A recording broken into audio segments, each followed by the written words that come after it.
Good evening and welcome to Sunset News on this Wednesday evening. As always, we bring you news, community stories, economics, weather, and sports. I am Glenora Shipura.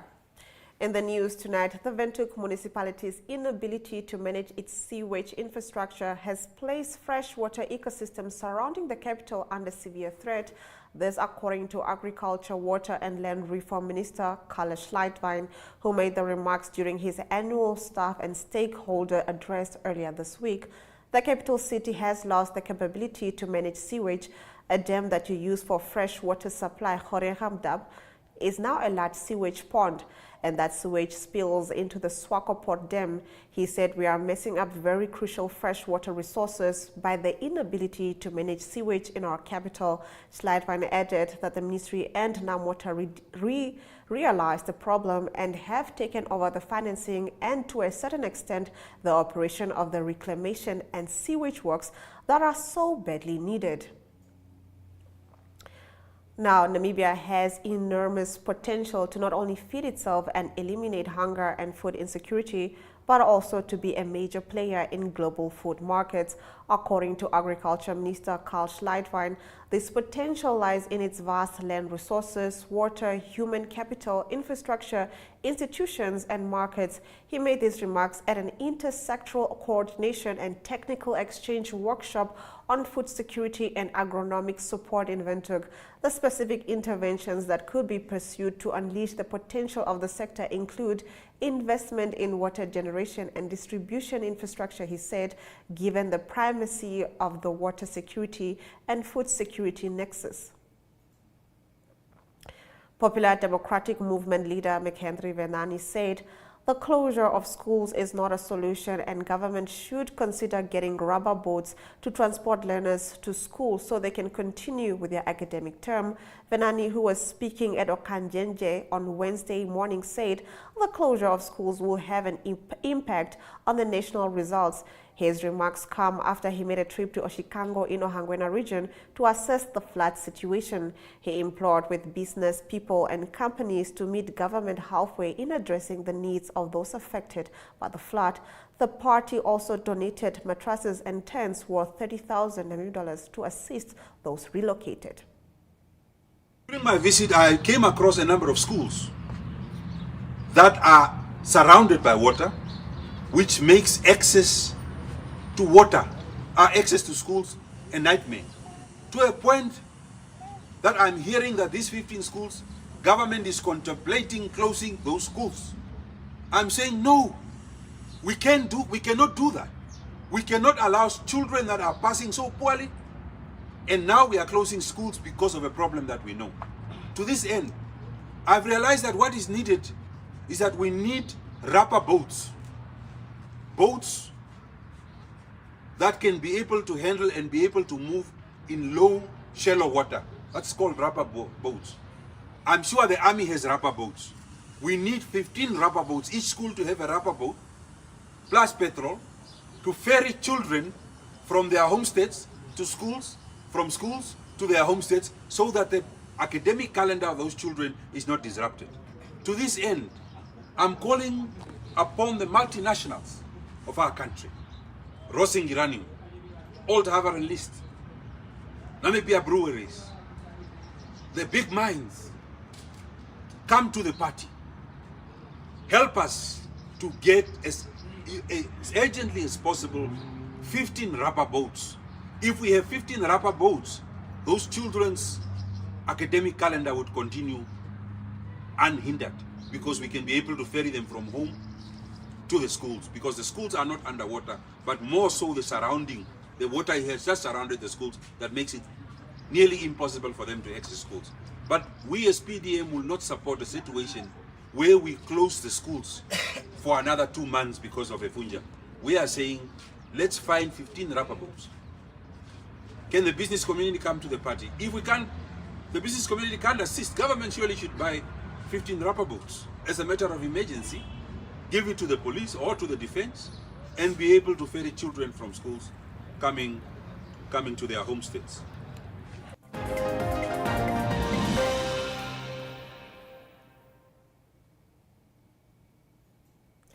National Unity Democratic Organization Secretary General Joseph Kawandenge says President Hage Geingob should take decisive action against Education Minister Anangi Pondoka over grade 11 and 12 failure rates, adding that calling a press conference at State House is not enough to solve the problems plaguing the education sector. We will be relentless to highlight the vast disparities between the haves and the have-nots, and we will not be apologetic to demand redress of some of those draconian policies that continue to affect our people on a daily basis brought into the fore by the current SWAPO-led government. Among issues that need urgent redress are, on the side of education, Namibia is the only country in the world where a Minister of Education is still in that office after last year's disastrous failure rate among students.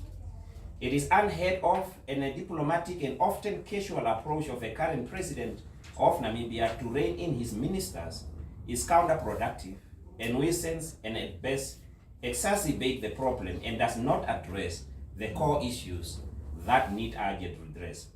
Following this disastrous failure rate, it was and is still not good enough for the president of this country to merely call an ordinary meeting at State House and to offer no solution to the problem going forward.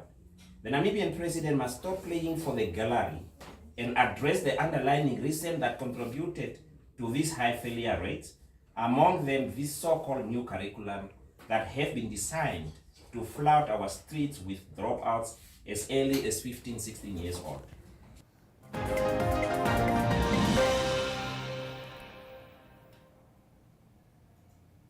In our story of the day, we take a look at the World Health Organization urging people to remain vigilant to the threat posed by COVID-19.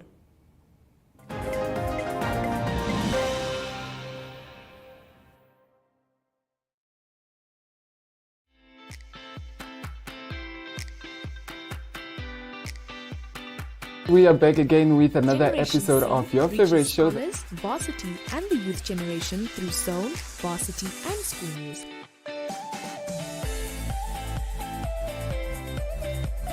If you'd like to feature your brand or campaign on this platform, contact Zone at synergy.com.na.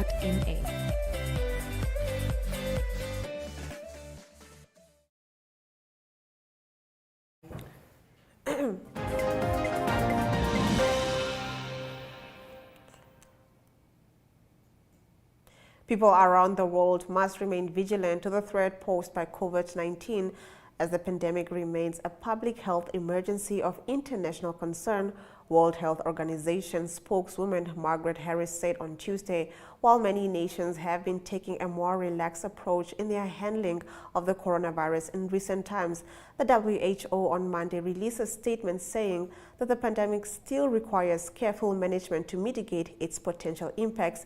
In an interview with China Global Television Network, CGTN, Harris noted that various countries have adopted different approaches according to their own different solutions when dealing with the pandemic.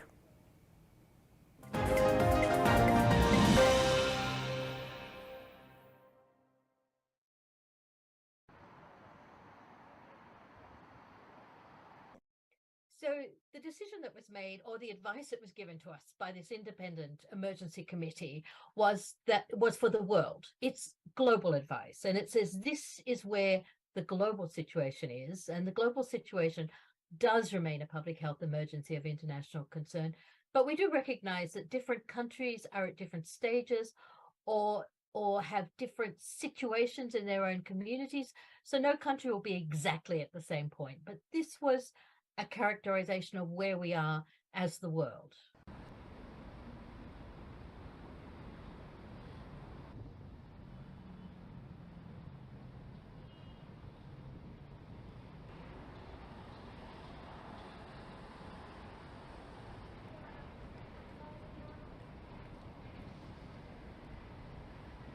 The numbers coming out of China suggest that now the surge is passing. That's very good news, especially for the Chinese people, so that they can at least enjoy the time together during the Spring Festival. But It doesn't mean that you say it's over. It means that you still must be vigilant. You still must be watching what happens next. This is an unstable virus. It keeps on tricking us. So we all have to really remain vigilant.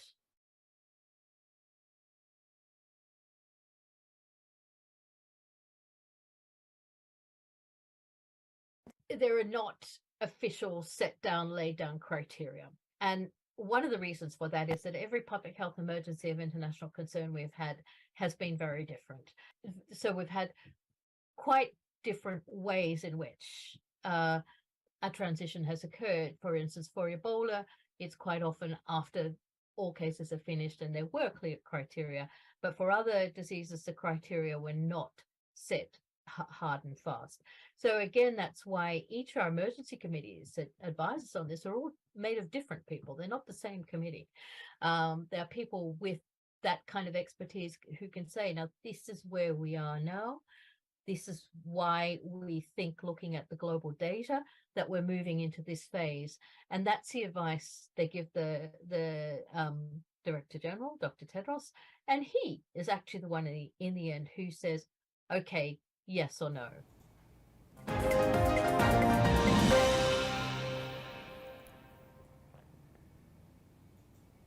In our community segment, we take a look at a former member of the Swaziland Multi-Stakeholder Forum asking for an independent inquiry into human rights lawyer Thulani Maseke.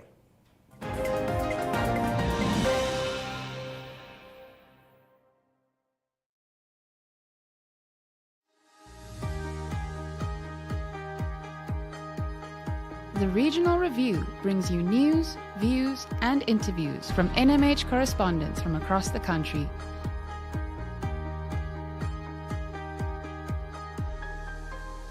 If you would like to feature your brand or campaign on this platform, contact regional@synergy.com.na.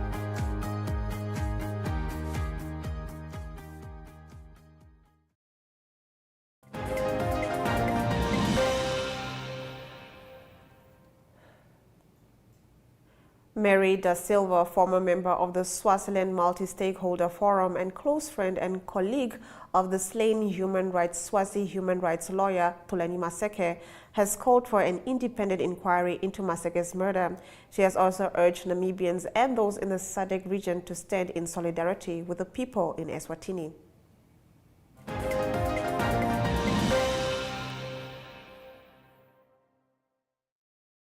Opening the spaces in Namibian society. We had a meeting earlier this afternoon where we were informed that people of Namibia really don't know the Swazi story.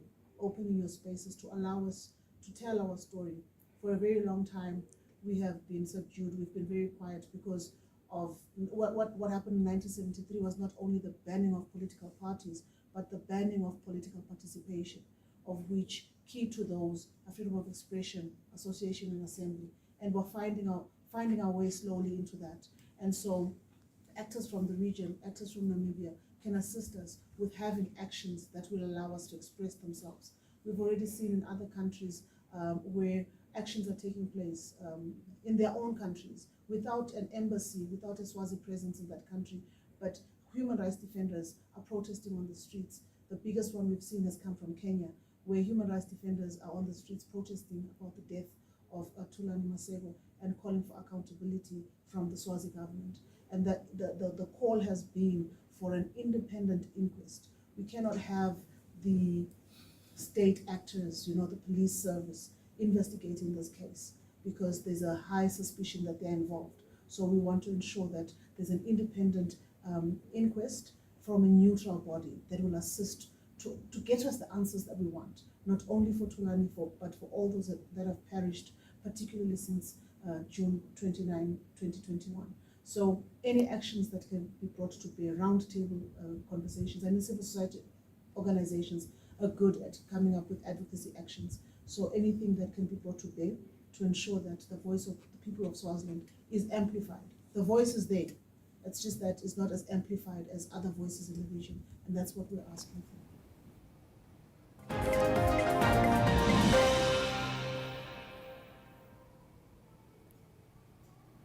In economic news, after the break, we look at the number of complaints Namfisa received in the third quarter of last year.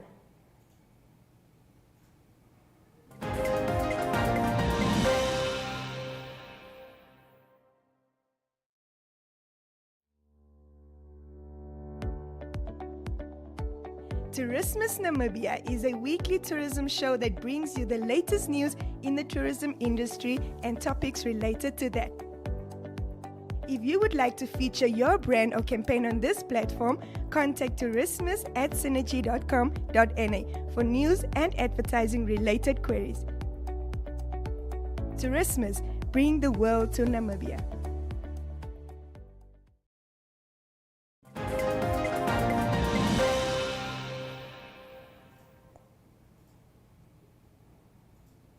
In our economic news, the Namibia Financial Institutions Supervisory Authorities, NAMFISA's Complaints Department received 189 complaints from consumers of financial services during the third quarter of 2022. About 81.5% of the complaints received during the quarter were resolved. The resolution of complaints resulted in consumers receiving a total of 1,715,993.34 Namibian dollars from financial institutions, of which the retirement funds, long-term and short-term insurance industries accounted for 96.2%. Let's take a look at our economic indicators. The Namibian dollar trades at 21.25 to the pound and at 18.78 to the euro. It trades at 17.22 to the US dollar and 2 Namibian dollars and 55 cents buys yuan Chinese yuan.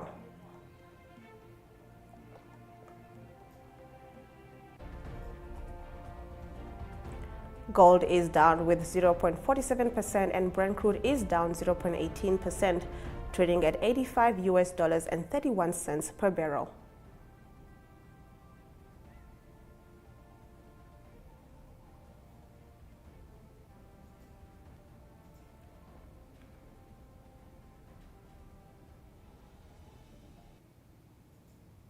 In the international slot, we look at higher wages that will only fuel inflation in the long run.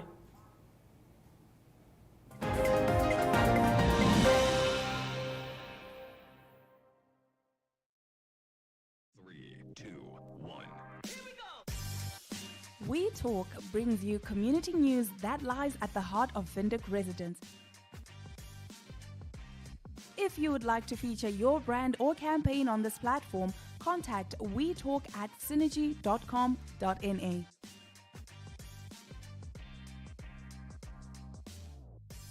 You live, we talk.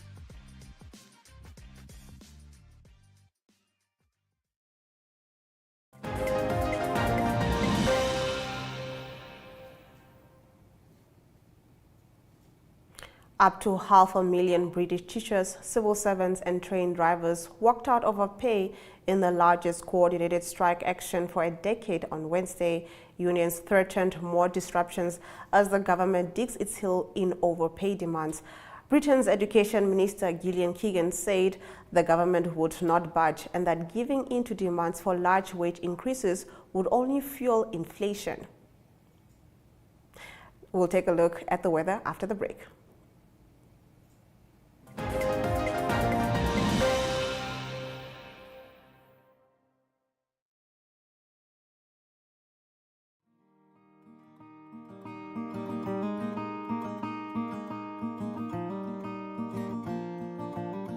AgriMonitor is jou weeklikse landboukundige program wat jou die jongste nuus in die landbouverwante bedryf en onderwerpe wat daaraan gekoppel is, bring. Vir enige advertensie of nuusverwante navraag, kontak agrimonitor@synergy.com.na.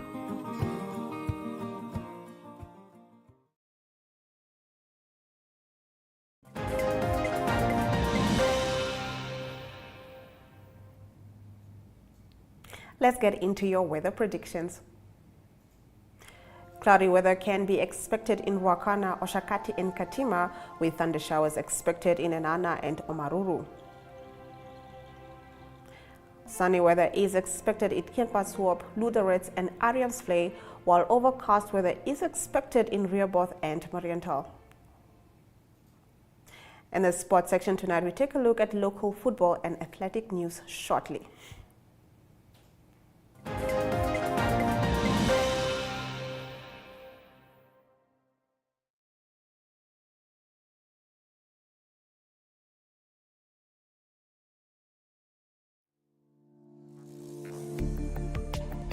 In Business 7, you get news on current economic, financial, and business matters in Namibia. The weekly show features interviews with experts and in-depth analysis of burning issues in a way that caters for ordinary Namibians and business connoisseurs alike. For news-related or advertising queries, please contact b7@synergy.com.na.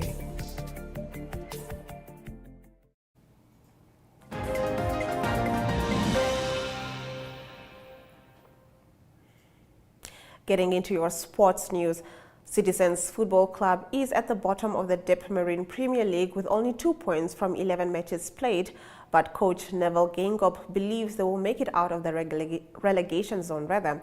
Now Gengop, who used to coach second division side Impala, said the team lacks experience and that he had to recall old players to help the young side. He explained that they will get out of the relegation zone and will end around the 7th spot. He added that the players managed to move the ball forward until the final third, but lacked the finishing touch. Last weekend saw the University of Namibia Athletics Club scoping the overall first place at the first leg of the Athletics Namibia Grand Prix held in Swakopmund. The club collected 178 points in the combined team scores. Athletics Development Club and Namibian Correctional Services took second and third place respectively. Erango Region Sport Officer Berthold Karumendu said the Grand Prix season is back, thus making the first leg in the new cycle towards the nationals. He said it's still too early to anticipate what the season might look like for the year. He, however, encouraged the teams to keep fit because there is still room for improvement. Britain's 4-time Olympic champion Mo Farah on Tuesday said he expects 2023 to be the final year of his career after confirming he will give his home London Marathon one more shot in April. We'll be taking a look at the highlights shortly.